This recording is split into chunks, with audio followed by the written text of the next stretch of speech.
Hi everyone. So I have not made a video in a month, I think. Probably about a month. I have my coffee right here, so look at my cute little mug. So the reason why I have not made a video in about a month, you can probably hear it in my voice still, is because after the new year I got extremely sick with a horrible, just horrible flu. So for the first 2 weeks I was just like dead, like completely dead in the water for about, I was sleeping like 15 hours a day and I still wasn't feeling better. And the third week I started feeling a little bit better, but I still have a dry cough, a cough in my throat and my voice. You know, that stuff that lingers, it's just still been lingering, and I've tried to do just about everything I can to get rid of it. So if I'm not too chirpy today, it's probably because I'm still a little bit under the water, and, you know, I went back to my normal business hours, if you know what I mean, like job-wise, so I haven't had that much rest. But I am here, and I missed you guys, and I had to make a video because I'm like, oh my god, what are people, have I disappeared? So, okay, so today I'm going to give you a little life update. Well, that was a life update pretty much. And then I'm going to give you a little life update on my microdiscectomy. So, for anybody who's new on my channel, hello, my name is Larai-Lulu-Cnova, but just call me Larai. And, yeah, this is for people who have back problems or who've had surgery or maybe want to have surgery. And sorry, is my battery going? No, it's not.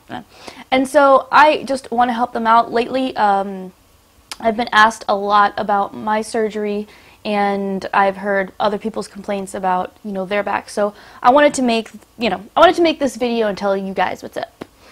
So I had a microdiscectomy. You can Google it and see exactly what it is. Instead of me explaining it, I can explain it to you, but it'll take a lot longer. So a microdiscectomy. It will be on the title, in the title bar, so you can go Google that. So I had a microdiscectomy done on my L5-S1 June of last year. So we are now in January, pretty much end of January. I think today is January 30th. It's been 8 months, I think. Yeah, just almost a little bit over 8 months, but around 8 months. So breaking it down, I had the surgery in June. I pretty much spent 3 months, maybe, this is just my experience, okay? This is my body, my experience. Maybe somebody else had a different experience, but this is just me. I spent about 3 months, oh, my coffee. 3 months in bed, pretty much. Probably walking around the block for a little bit, not doing much for 3 months, feeling pretty damn bad. Bad meaning not the leg pain that I was experiencing before my back surgery, just pain in my legs, you know, pain from having a surgery, because it doesn't matter how minimal or how invasive a surgery is, it's still surgery, and it's still gonna do things to your body that weren't there before. So I spent 3 months with that, and then finally around like end of September, I started feeling more like myself. And when I meant like myself, I still have issues, okay? Don't get me wrong, I'm not like, woo! I still have issues. But I started feeling more like I could go to dinner and sit down at a table and enjoy a meal without having to get up and walk around. I could ride in the car for a little bit longer. I could do things that I couldn't do for those first 3 months. And then, of course, by October and November. By November, I started exercising a little bit more. I did go to physical therapy. I did do physical therapy. I'm not a big believer in physical therapy. I think most physical therapists suck. So I prefer a person who has had an injury and they work in sports medicine specifically, and they themselves have had an injury, to give me advice on what to do at home or in a gym or in a pool, and go to a physical therapist and just, you know, have them give me a slight little massage and then, you know, send me home, which is what happens a lot of the times. So, and if anybody has a comment about that, I have gone to a lot of different physical therapists. This is my opinion. That's it. So, then probably around December, I would say that I was feeling a lot better. Myself 100%. Then when I started going back to, when I went back to work, and when I started going back to work And remember, this entire time I was at home and I was working from home and I was able to lay down, working but laying down, and I didn't have to sit in a chair for that long period of time. So when I went back to work, automatically in the first week, I just felt it. I mean, what did I feel? I just felt like after about half an hour or an hour sitting in a chair, I had to get up. Like, I felt uncomfortable. And by the middle of the day, I had to, like, get up and walk around. It was like I was uneasy. I was not I was restless.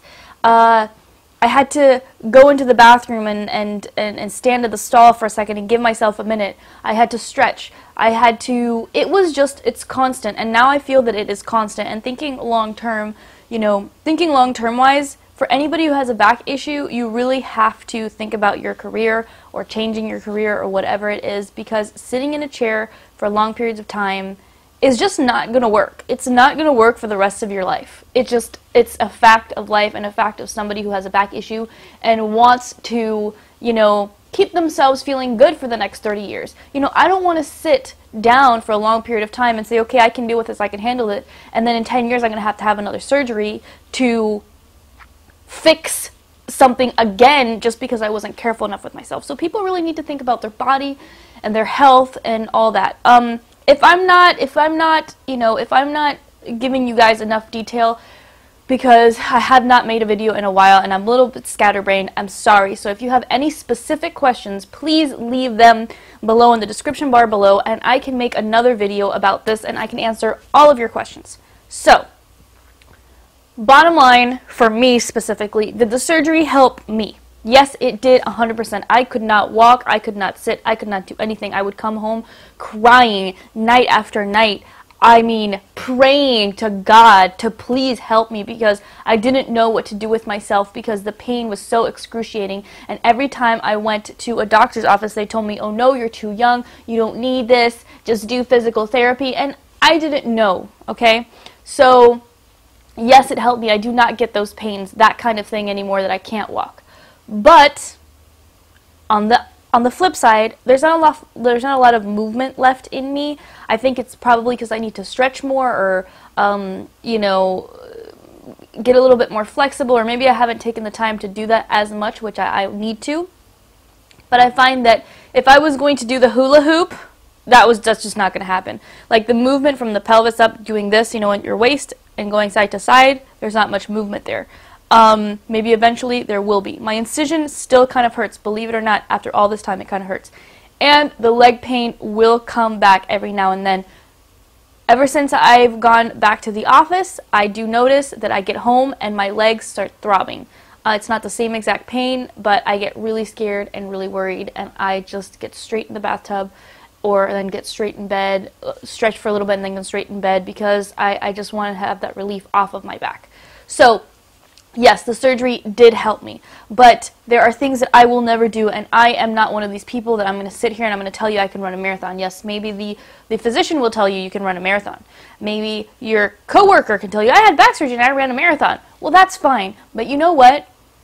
I don't have titanium in me because of the surgery that I did have, okay? Half of my disc is still there. If anything happens to me, if I slip, if I have extra impact, I will be back in that surgical bed, and I am not willing to risk that at all. Which means, no, I will not be running a marathon. Yes, I will be eating healthy. Yes, I will be working out to my limits. Knowing what I can do, knowing what I can't do, and being extremely careful. Because my pain level and my sanity coming with that pain level comes first. I don't need to prove anything to anyone, and that's why I want a lot of people to think about once they have the surgery or if they're thinking of having the surgery. Now, I'm going to get to the end of this video because this is also me update, but I also want to give advice to other people. Let me sip my coffee because it's very early in the morning. I'm very upset. Let me move it here a little bit.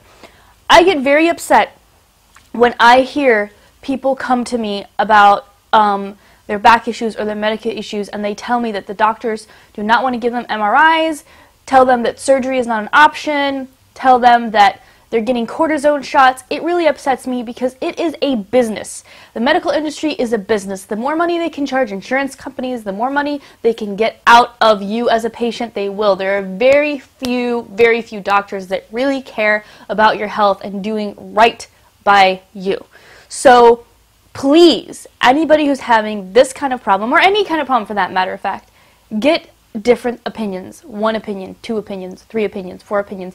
Get as many opinions as you possibly can, and then from there, make your decision on what you want to do. And the reason why I'm saying this is because I have had back issues for 10 years.